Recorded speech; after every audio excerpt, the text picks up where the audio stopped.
So I kind of blew it coming up with a topic for this week. Lack of creativity, lack of anything, it would seem. So, you know what we're going to do? We're going to use this episode as an ode to some of my favorite people on the mountain, as a just one long shout out to some of the heads who run the lifts out there. That's right, we're doing an ode to Lifties this week on the Ski Rex Media Podcast.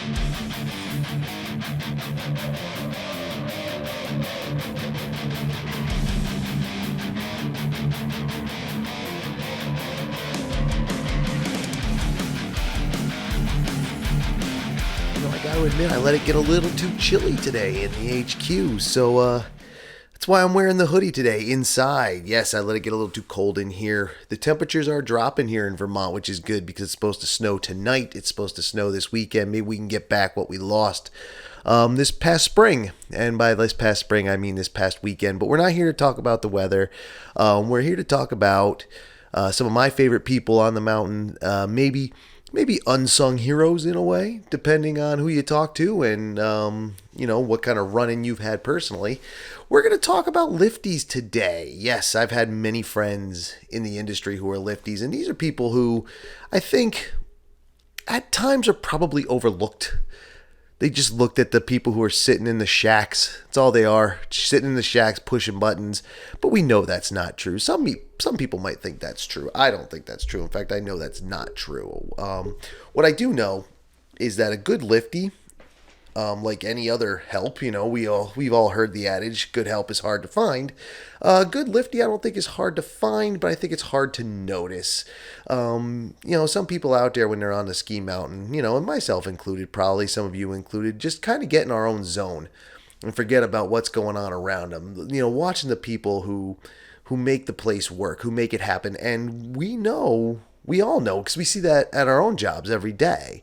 Or if we're out, doing whatever we're doing during the day, we see it, we expect it to be there, we expect it to work out the way it's supposed to work, and then we just kind of take it for granted.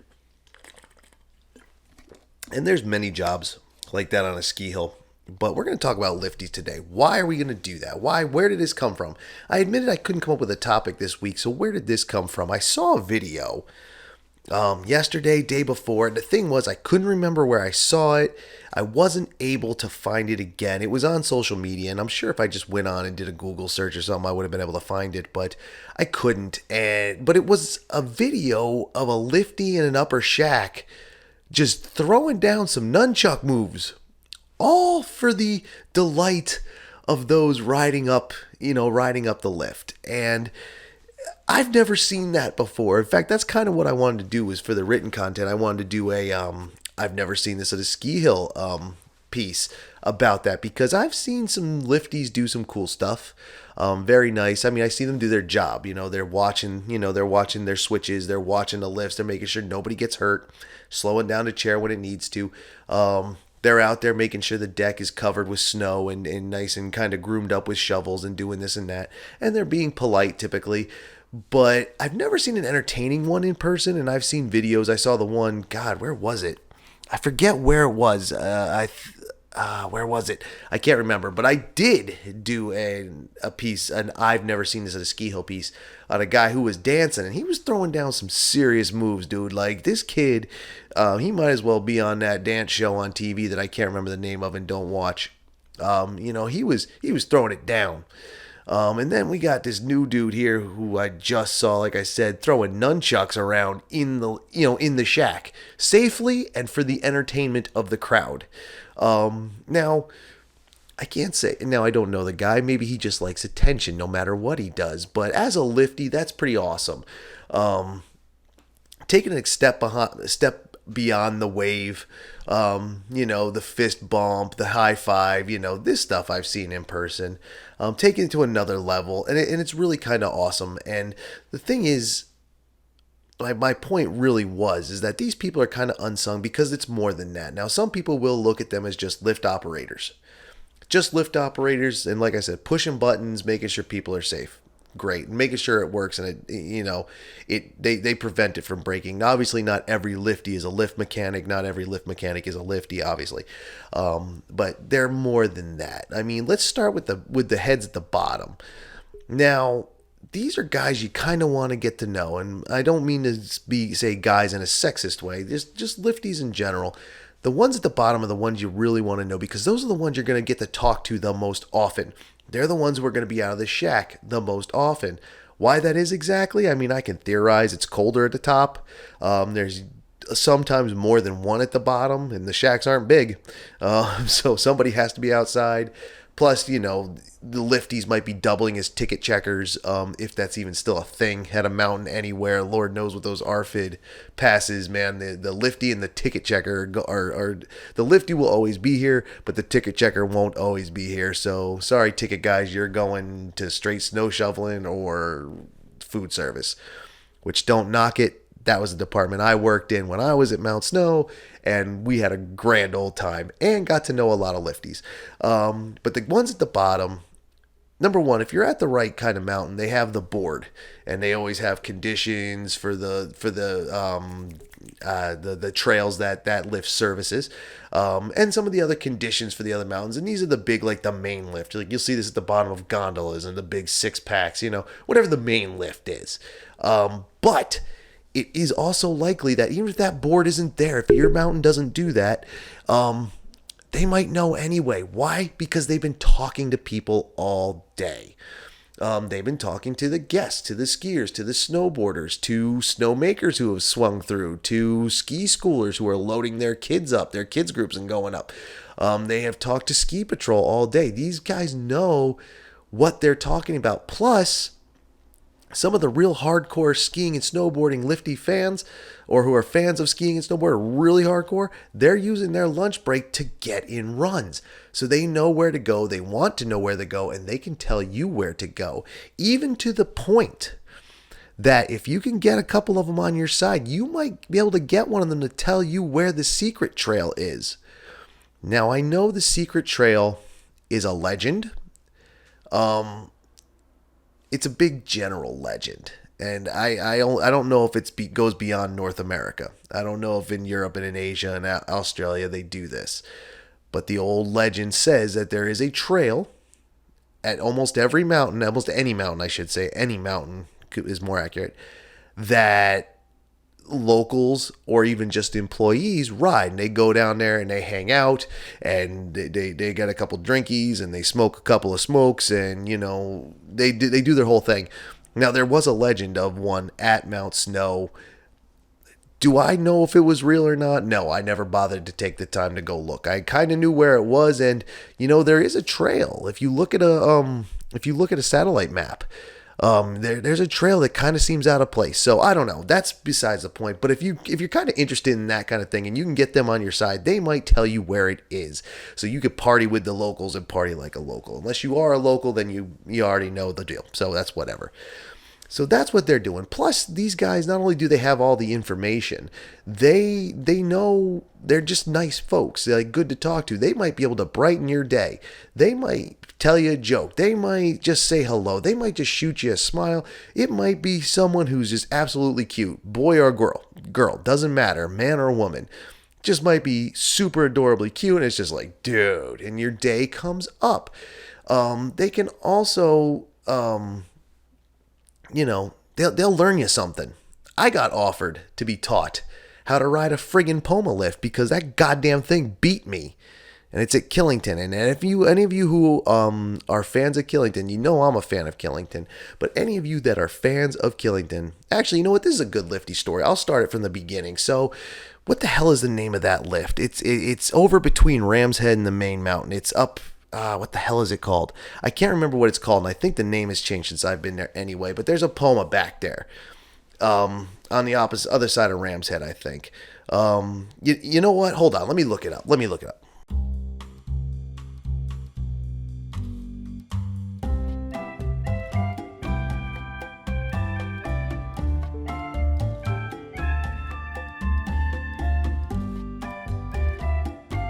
All right, let me backtrack a little bit here because I figured it out. Now that I remember it, now that I think about it, now that I've seen it, the Upper Snowdon Poma. That's where it is. And I remember when we were up there this day, we started in Ram's Head and we worked our way up. That's what happened. That's why I remember Ram's Head. The Upper Snowdon Poma. Now, I remember this thing because it was me, two of my buddies from Mount Snow, and we're just going all around Killington, doing whatever we can do on a day off, working from Mount Snow, so we went up to Killington. On a day off, we went up. One of my buddies jumps on this Poma lift, grabs the bar, slips the disc between his legs, up the hill. Fine. My second buddy does it, same thing. Grabs it, puts it on, lets it drag him up the hill. No worries. I grabbed the bar, set it up, I went down.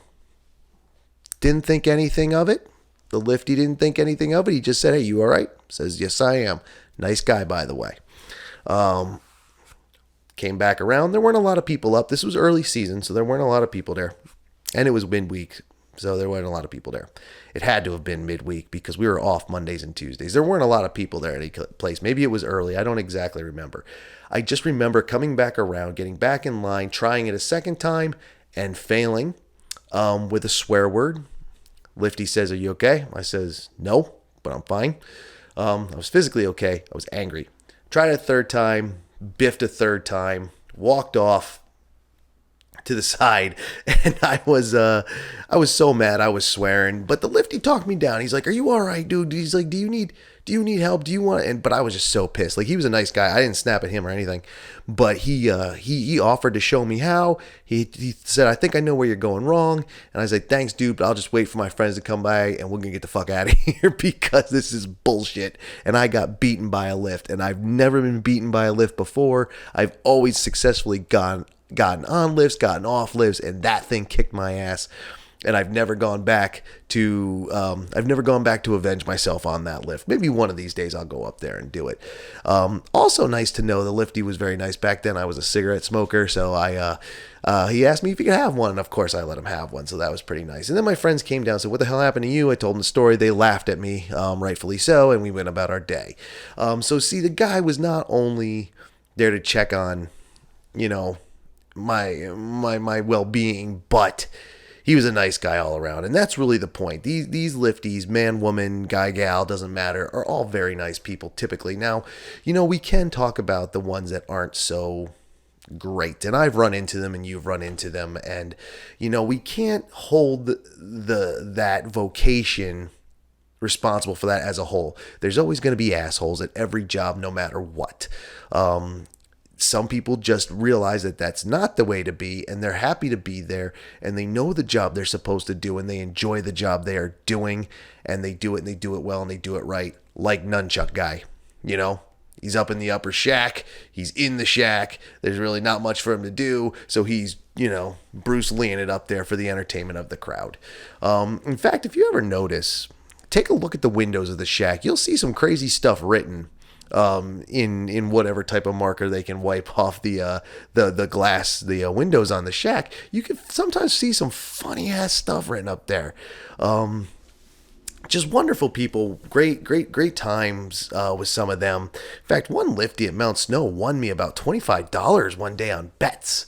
He absolutely did. A friend of mine and I, when we worked at the Summit Lodge, this kid, his name was John. He was a nice guy, great guy. He used to come in and talk to us during the week because it was boring midweek, at the Summit Lodge at Mount Snow. It was boring. It's boring at any ski hill midweek.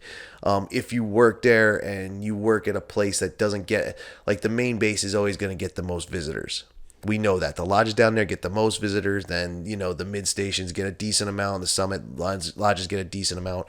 But on a Tuesday, what are you going to do? So this guy would come in and we'd talk to him. He used to run almost daily. I don't know how this poor bastard got suckered with this thing, but he would run the old Summit cripple chair. That's how long ago this was. And that old triple, man, he'd be at the top every day. And but he was very acclimated to the cold. I know he's telling his story gets off point, but I'll make it quick. So he was very acclimated to the cold. He didn't get cold really. He would always come in without a jacket. And one day it was just shitty weather, super cold, freezing cold. And my friend and I were up there, and she said to me, "It's so cold. I bet you John comes in with a jacket today." I was like, "That motherfucker never wears a jacket. He won't do it today. I will bet real money on it." She's like, "Are you serious?" I was like, "You're talking to me. Of course I'm serious." And she's like, "Every time he comes in without one today for his coffee or whatever, I'll give you $5. I'll bet you $5 every time." I was like, "Done deal." I made like 20, 25 bucks because I knew the guy so well. Anyway, that's besides the point. These people really are the unsung heroes. They keep you safe. They know what's going on. Friendly to a fault. The 95% of the time, friendly to a fault. Let's go with 90. Then we'll do about 7% are good enough, and then there's 3% of jackasses up there and jerk offs that you don't want to talk to in your daily life anyway. My Liftie brothers and sisters, I love you. I love you to this day. I will always do that. Even some of my friends were Lifties, my close friends. Like, I've made friends who are Lifties, but I had friends who became Lifties. So this one's for you kids. It's just a big shout out, and if you know any personally, tell them Tim from Ski Rex Media said, what's up? Do your job, do it well, and I love you, and everybody loves you. And if you're underappreciated, screw them. You need to be appreciated. And I don't just mean by your employers. I really don't know if you're underappreciated by any of them. Again, that's going to go mountain to mountain. Who knows? But maybe you are underappreciated, maybe you're not. But I really do hope that you aren't, and that you have a good time out there. Because sometimes I've talked to some of these guys and they say it is a lot of fun, especially when you cut the line. I'm gonna blow up your spot a little bit. Sometimes you see Lifties cutting the line. Now the majority of the time they're cutting the line because they need to go to the top for whatever reason, maybe to relieve the person up there for lunch or something, and that's going on. But sometimes they're just using their power to get in line, skip the line and get up the hill quicker, get more runs. But you know what? Let them. It's fine. Especially if it's their lunch break and that's how they're using their lunch break. Let them get a run or two. It's fine. Believe me, if you can get Lifties on your side, you might be able to get hooked up yourself. We did. Low friends in high places. More than once, we kind of snuck the line because we knew the person running the lift. So there you go. And no, I don't just love them because of that or what it got for me. I adore the Lifties. I really do. So I hope you guys thank your Liftie, and maybe we'll do shout outs to some of the other, we'll do shout out to patrol and shout out to ski school and shout out to food service. Maybe we'll do those too. I don't know. But like I said, I'm not phoning it in today. Like, I'm trying to be entertaining, but I was having a little trouble coming up with another topic. And I saw that guy with the nunchucks. I was like, you know what? Let's talk about Lifties. So I hope I, provide you with some, with a good time listening to this or watching this. I am Tim from Ski Rex Media. Please follow, like, and share if you like this one and you have Liftie friends who said, dude, this guy fucking just said Lifties are great. Show it to them. Share it with them, and have them like, share, and subscribe and all that stuff. Go down to the description. You'll find everything. Also, to follow Ski Rex Media on social media, Facebook, Twitter, Instagram, YouTube, Patreon. Check out the Patreon. If you want to help out Ski Rex Media, it's only $1, and I don't really have a paywall. I'm just saying, if you like what you see and you want to help out and support the show and show that, in a way to show that I'm doing something good and you really enjoy it, you can do it that way. If not, like, subscribe, comment, share it with your friends. You can email us, or email me, I should say. I don't know why I say us. Check the description below. Look around. There might be links floating around the video version, and then definitely the description for the audio-only version. All right, guys. Tim from Ski Rex Media. Enjoy your week. Enjoy your weekend. Coming weekend, there should be snow here in New England, and there's snow flying all over the country again. So get out there, get your turns, get out your skis, your snowboard, your Nordics, your telemarks, whatever you got. Do your thing. Sledding, if you just want to go sledding or tubing, that's fine too. I will see you at the next one. Laters.